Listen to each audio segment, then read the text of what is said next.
It was a projectile fucking spit. This week in Hollywood, Gladiator 2 releases a bunch of exclusive images. Zack Snyder's Justice League is coming to theaters, and Hugh Jackman and Ryan Reynolds begin their press tour for Deadpool and Wolverine. Another week is in the books, which puts us 1 week closer until Ryan Reynolds and Hugh Jackman resurrect the Marvel Cinematic Universe and makes us forget about these past few years of letdown after letdown after letdown, as they guide us and breathe life into a new world containing the Avengers, the Fantastic Four, and the X-Men. Or at least we cross our fingers they do.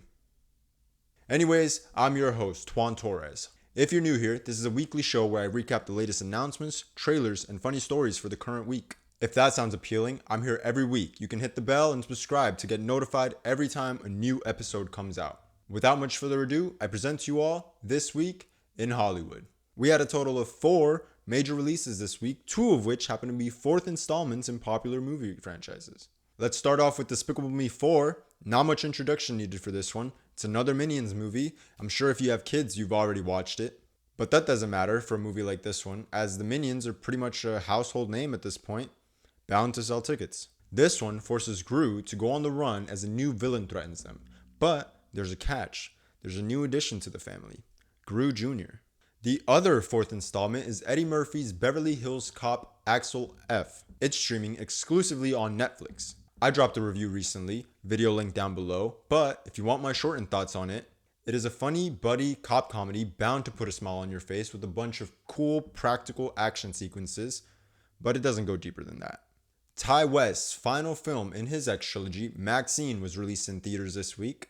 After glowing reviews on both Pearl and X, I thought I would give this one a go. Not having watched the previous ones, I enjoyed it for the most part. I thought it captured the 80s very well. It had unique direction and editing. The editing was my favorite part, but the story was pretty lackluster. It covers Maxine Minks as she breaks into Hollywood just as her past is coming back to haunt her.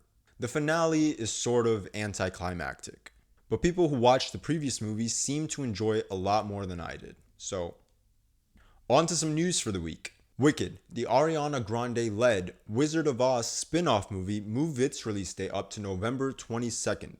It will now be opening up alongside Gladiator 2, which follows Lucius after Maximus's death. Speaking of Gladiator 2, we got a bunch of new photos from Vanity Fair showing off the likes of Joseph Quinn, Pedro Pascal, Denzel Washington, Connie Nielsen, and Paul Mescal. On a similar note, Deadpool and Wolverine released another poster and a funny press tour video. Some big news now. It seems we're getting one last breath from the DCEU as Zack Snyder teased that his Justice League film will be coming to theaters this year. Stay tuned for the official date. On to my favorite part of the show, trailer time. M. Night Shyamalan's new film, Trap, released its final trailer this week. The audio and editing looks exquisite in this one. Shyamalan says his original pitch was, what if Silence of the Lambs happened at a Taylor Swift concert? I wasn't interested in watching this movie previously, but after hearing that and watching this trailer, I'll definitely be watching it in theaters. It comes out August 2nd. John Cena and Awkwafina's new movie Jackpot released a trailer this week. It takes the premise of winning the lottery and the purge and sets it in California for a high-stakes comedy action movie. It will be releasing on Prime August 15th. I saved the best for last. Okay, maybe not the best, but definitely my favorite. Joseph Kosinski's $300 million F1 movie starring Brad Pitt released its teaser this week, and it looks absolutely stunning.